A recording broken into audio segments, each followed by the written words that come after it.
fácil virar para frente, sentar cada um nos seus lugares e prestar atenção aqui, ó. Chega.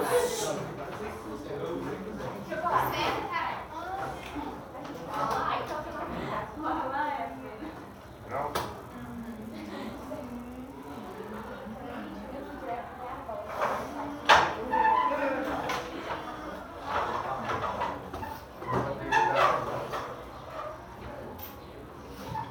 Na última aula a gente estava falando de pós-modernismo, da filosofia pós-moderna, pós-modernidade.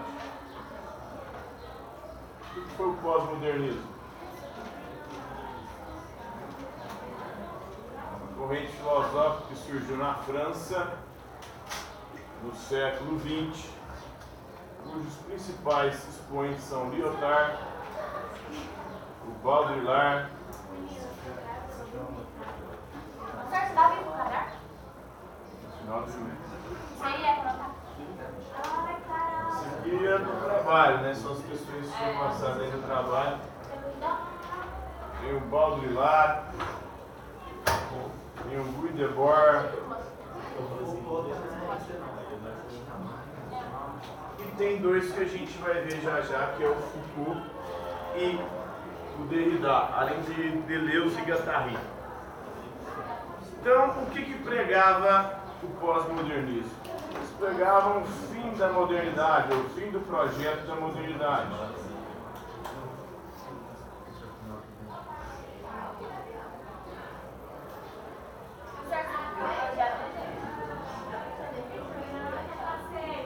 Viajando realmente.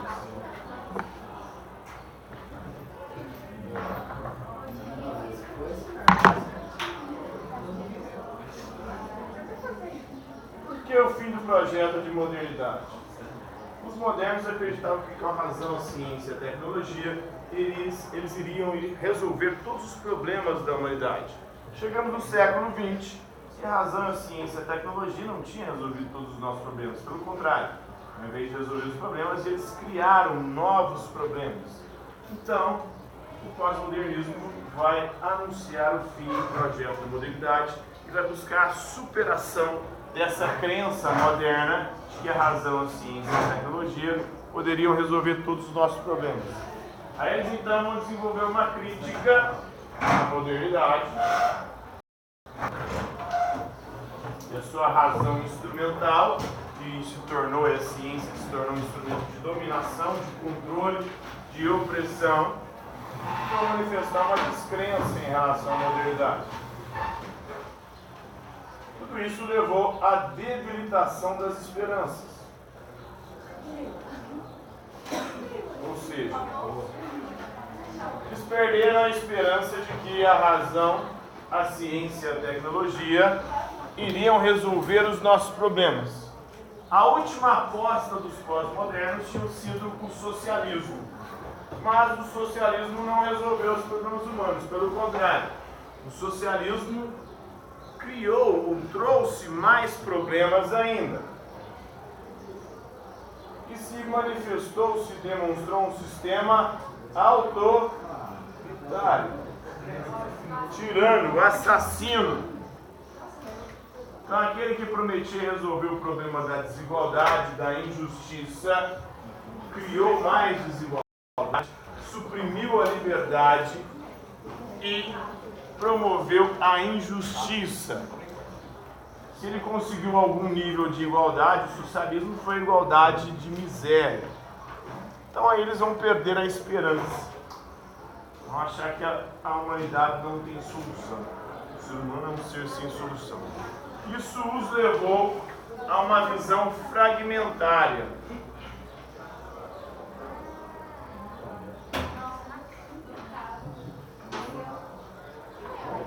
Cada um focou em fragmentos da realidade. Cada filósofo pós-moderno. Eles abandonaram as metanarrativas, como dizia o Lyotard. O que é uma metanarrativa? São os sistemas e as teorias que tentam explicar todas as coisas. Para eles é impossível criar um sistema capaz de explicar tudo. Às vezes a gente pode contemplar e compreender um aspecto, um fragmento ou outro da realidade, mas não a realidade como um todo. Então, é o fim das metanarrativas. Então, eles vão criticar o controle, a opressão, que a razão instrumental, a ciência, a tecnologia acabaram criando e submetendo à humanidade. O aspecto positivo disso é que eles vão valorizar a pluralidade cultural.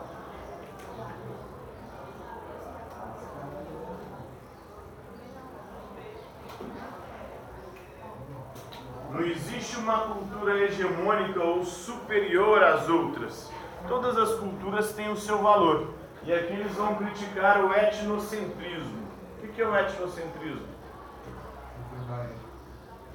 Quando você considera uma cultura melhor que a outra. Isso, uma cultura como centro e superior às outras. Eles vão defender que todas as culturas têm seus valores, assim como os seus problemas. E eles vão defender o direito à diferença do outro.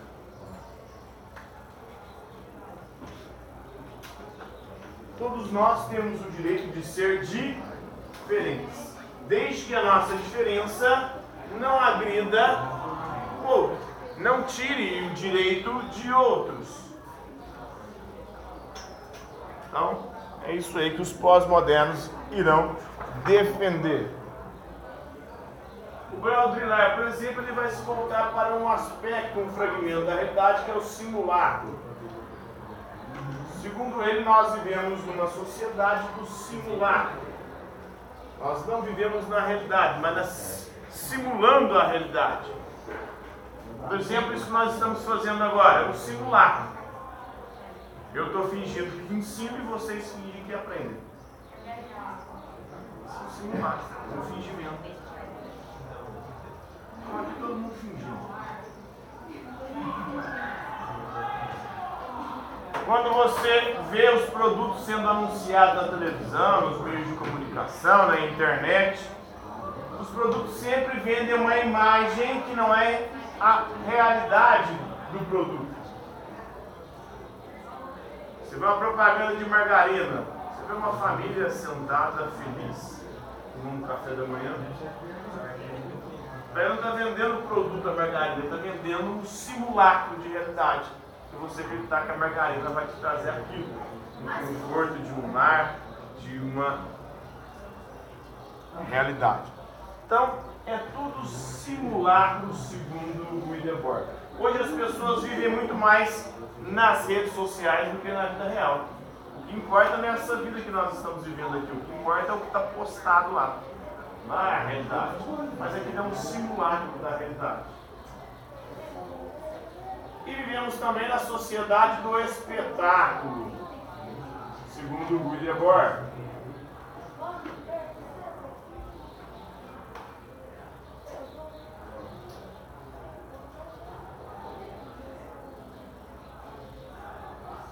Tudo se tornou espetáculo. A aula do professor agora tem que ser um show, um espetáculo. Se possível, gravado e postado na internet, né? Você vê algo, em vez, por exemplo, uma tragédia, em vez de você ir lá socorrer as pessoas na tragédia, você vai pegar o seu celular para filmar.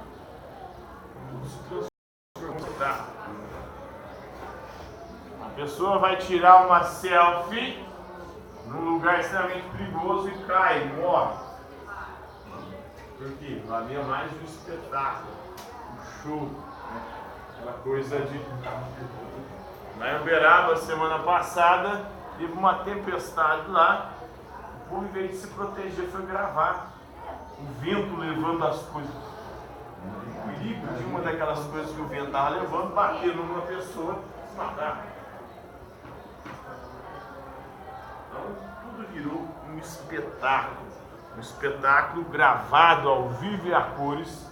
O cara invade uma mesquita muçulmana lá na Nova Zelândia ou na Austrália, não sei, fazendo live com uma metralhadora e matando todo mundo. Fazendo uma live no Twitter. Então essa é a sociedade do espetáculo. Outro filósofo do pós-modernismo é o Michel Foucault.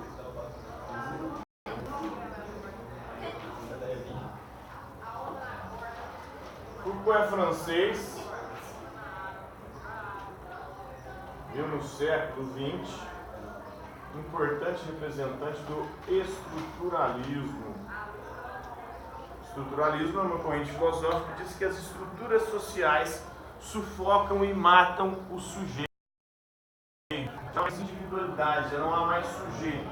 Nós estamos sufocados em estruturas de poder que não deixa com que nós sejamos quem nós somos. Mas nós ali somos formatados. Vocês são colocados na escola para quê? A escola é uma forma. Você vem deformado, entra na escola e a escola te forma, te coloca na forma. Deixa você o quê? Disciplinado, dócil, obediente. Essa é a função da escola. É tirar a criança e o jovem das ruas para que ele possa ser formatado. Então, Foucault que fala que o ecossistema na sociedade é um tipo silenciado para certo motivo. E temas. Ele vai falar sobre vários temas, né? Ele vai falar sobre a loucura, por exemplo. O que diferencia o sujeito consciente do louco? Quem que é o louco? Aquele que está no hospício ou nós aqui? Dizem que louco é aquele que rasga dinheiro. Será que louco não é aquele que acredita que o dinheiro tem valor? Por que um pedaço de papel vale mais do que uma vida humana? Um número na conta bancária. Por que damos tanto valor àquela coisa? Será que não é uma loucura valorizarmos aquilo? Se você for abandonado com $1 milhão numa ilha deserta, o que você vai fazer com esse dinheiro sozinho, sem ninguém?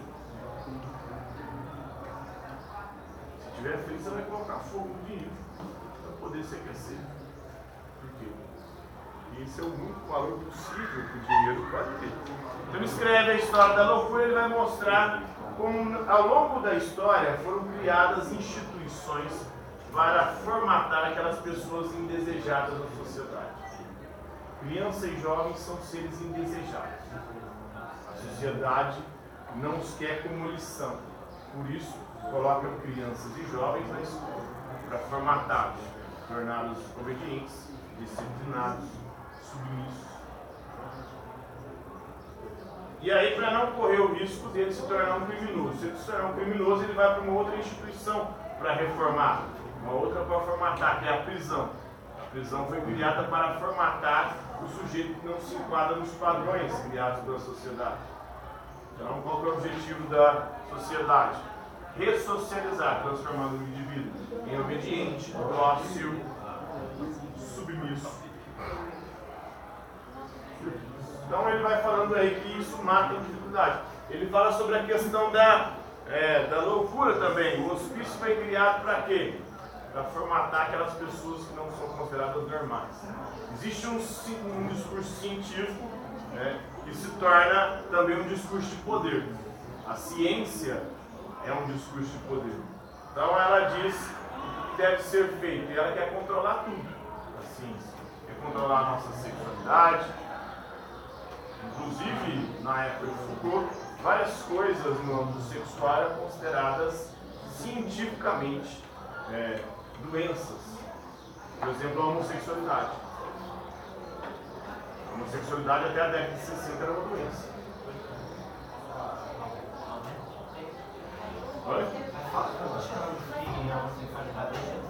E quem dizia que a homossexualidade era uma doença? Ciência. Ciência é um discurso de poder. Se você pegar, tinha estudos científicos que diziam que a masturbação fazia mal para o cérebro. Nos Estados Unidos, inclusive, se meninas fossem pegas masturbando, elas tinham um clitóris cauterizado, limavam o clitóris das meninas. Por isso, em nome da ciência, para tirar dela a perversão, para formatá-las e enquadrá-las na sociedade.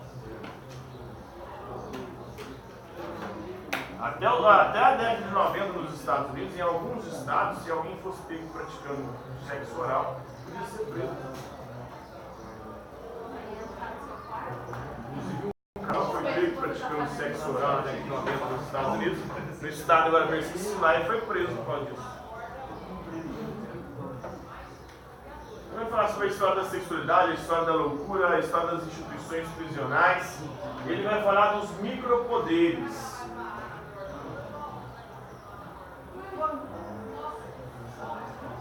Segundo ele, até o século XVIII existiam macropoderes.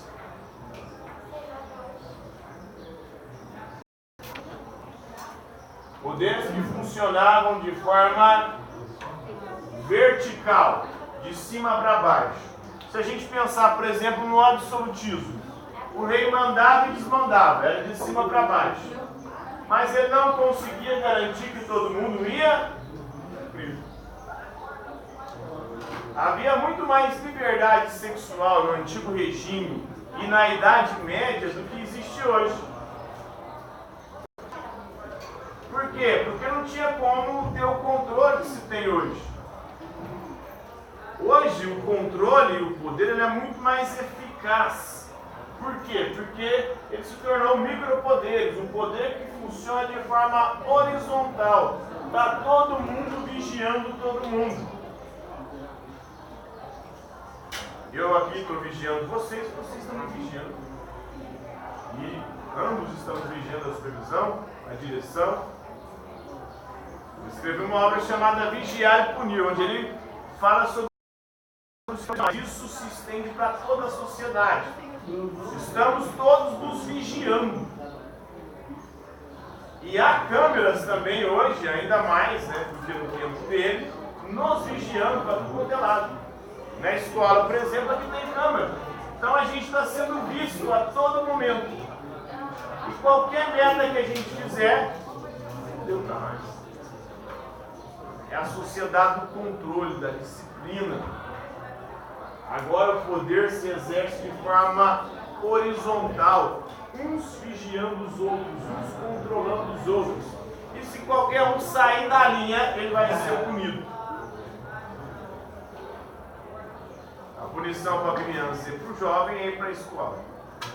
A punição para aquele que infringe as leis é ir para a cadeia. A punição para aquele que não funciona de acordo com as leis da normalidade é ir para o hospício. E aí tem toda uma ciência de controle, de dominação, de disciplinação. No hospício você vai lá e te ensina de medicamento.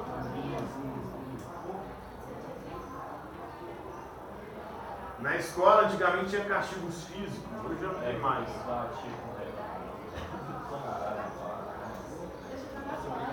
Nas prisões também tinham castigo, ainda tem, né? Mas não tanto quanto era outrora. Então esses são os micropoderes, segundo o Michel Foucault. Então ele vai analisar as instituições sociais, em especial a escola, as prisões e os hospícios. Ele vai escrever sobre a história da sexualidade e vai mostrar como nós hoje vivemos uma sexualidade muito mais controlada do que outrora. Aqui, por exemplo, na época da igreja, a igreja considerava o sexo pecado e proibido. Mas o povo na Idade Média tinha muito mais liberdade sexual do que nós. Por quê? Porque não tinha como ter o controle do povo vigiando.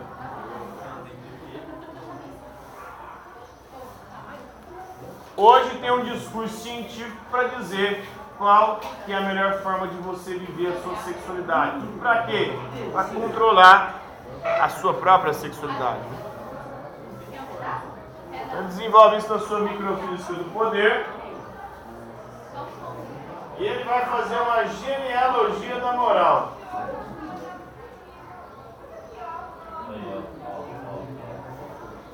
Onde ele vai estudar hoje. Da moral não, do poder, uma genealogia do poder, desculpa, da moral é o Nietzsche. Ele vai se inspirar em Nietzsche para fazer a sua gênero, origem. E para ele, o poder se tornou muito mais eficaz quando desenvolveu microestruturas, uma microfísica de atuação. Isso se dá a partir do século XVIII. Coincidentemente, a partir do século XVIII, eles vão criar o quê? As escolas. Até o século XVIII não tinha escola universal para toda criança e jovem. Eles começam a universalizar. Por quê? Precisa colocar a criança e o jovem numa forma. Porque cabeça vazia é a oficina do diabo. Deixar as crianças e os jovens soltos nas ruas é deixá-los à mercê das coisas erradas. Então eles têm que ir para a escola para fazer as coisas certas. Então aí cria-se as escolas. Até então, os crimes eram punidos em praça pública. Você roubou, cortava sua mão. Você bateu, você era açoitado, espancado em praça pública. Você matou, você morria em praça pública. Era o espetáculo da punição. Depois criaram os presídios. São instituições criadas para quê? Para tentar reformar os bandidos com um discurso científico. E aí no século XIX tinha os estudos do cérebro, do crânio. Então se você tivesse determinada estrutura craniana, aquilo era um indício que você poderia se tornar um bandido. No século XX, no início do século XX, começam a estudar o cérebro. E aí fazer lobotomia, arrancar parte do cérebro para poder fazer com que você deixasse a criminalidade. Nos presídios e também nos hospícios. Tem os hospitais também, a pessoa que não tem saúde. Antigamente as pessoas morriam em casa, junto dos seus. Quem tratava quando a pessoa estava doente eram os familiares. Hoje não, o doente é separado da sociedade. Vai para o hospital, muitas vezes não vai, não parte das vezes. Oi? Tem um hospital psiquiátrico na UFO lá, né? Mas existe uma campanha, uma luta antimanicomial, antimanicômios, anti-hospícios, nasce dessas denúncias do futuro, né? Mas mesmo assim ainda tem algumas pessoas que não têm condições plenas do convívio social, né? Isso representa um perigo, uma ameaça. E as pessoas não podem ir para a cadeia, porque não são bandidos, são pessoas doentes. Então na genealogia do poder ele fala que o poder criador, cria-se a partir do século XVIII mecanismos cada vez mais eficientes de controle social e de punição, por isso vigiar e punir. Nós vivemos uma sociedade onde todos estão vigiando todos e prontos para um caguetar o outro, entregar o outro e o outro ser punido. É a sociedade disciplinar. Então o saber, a ciência, ele disciplina tudo da nossa vida hoje em dia. O nosso comportamento, como nós devemos nos comportar, até como a gente deve sentar. Existe a ergonomia, como você não fazem cadeiras e mesas, apesar de que essas cadeiras e essas mesas nessa sala não são ergonomicamente ou cientificamente favoráveis à postura corporal de vocês. Pelo contrário, ela deforma.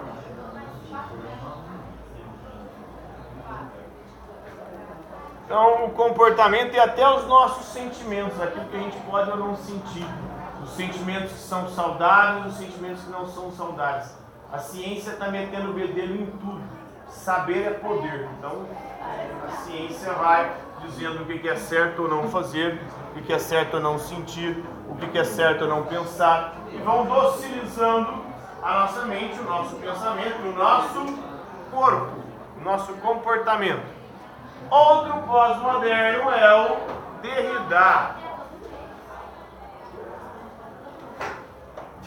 O Derrida também é francês, também viveu no século XX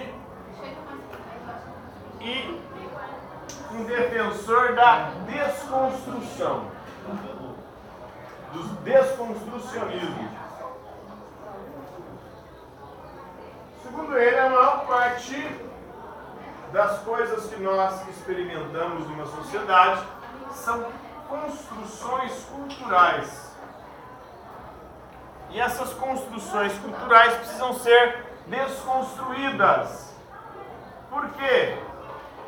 Porque revelam um poder opressor, dominador, explorador, usurpador do ser humano. Então, ele vai mostrar como a sociedade ocidental foi se estruturando numa lógica binária. E essa lógica binária foi colocando uma coisa como boa e a outra como ruim, um como bem e outro como mal. Isso começa lá na Grécia Antiga com a filosofia.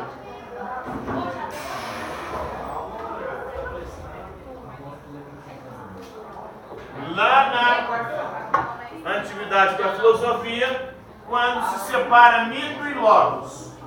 Mito é o discurso religioso, que é inferior, e logos, o discurso racional, que é superior. E aí tudo vai sendo construído em cima disso, dessa lógica binária, onde um lado é o bem e o outro é o mal. Um lado é superior, o outro é inferior. Homem e mulher. Homem superior, mulher inferior. Homem o bem, mulher o mal. Foi culpa da mulher que o mal é todo mundo. O pecado lá, a culpa da Eva. Ela tem um tipo proibido deu pro homem. Na mitologia grega, a culpa é da Pandora, que abriu a caixa e saiu todos os males. A mulher é o mal, o homem é o bem. Homem superior, mulher inferior. Heterossexual, homossexual. Homossexual é errado, é o mal. Hétero, o bem. Então tudo vai se estruturando nessa lógica binária. O branco é o bom, o negro é o mal.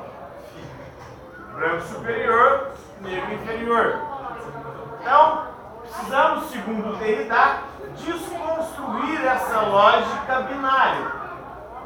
Que colocam as coisas em dois polos opostos, onde um seria superior e bem e outro inferior e mal. Precisamos desconstruir isso e dar valor ao mito, à religião, porque o discurso mitológico e religioso é importante, tão importante quanto o discurso racional, assim como a mulher é tão importante como o homem, assim como a homossexualidade é uma manifestação tão comum e normal quanto a heterossexualidade, assim como o negro é tão humano quanto o branco, e assim por diante. Vamos desconstruir essa lógica binária, essas construções culturais. Essa lógica que através da linguagem foi se instituindo,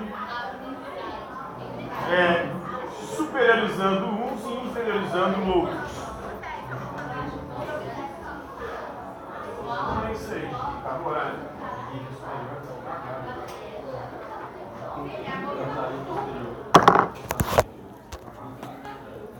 Aí é binário também, né? Capitalismo.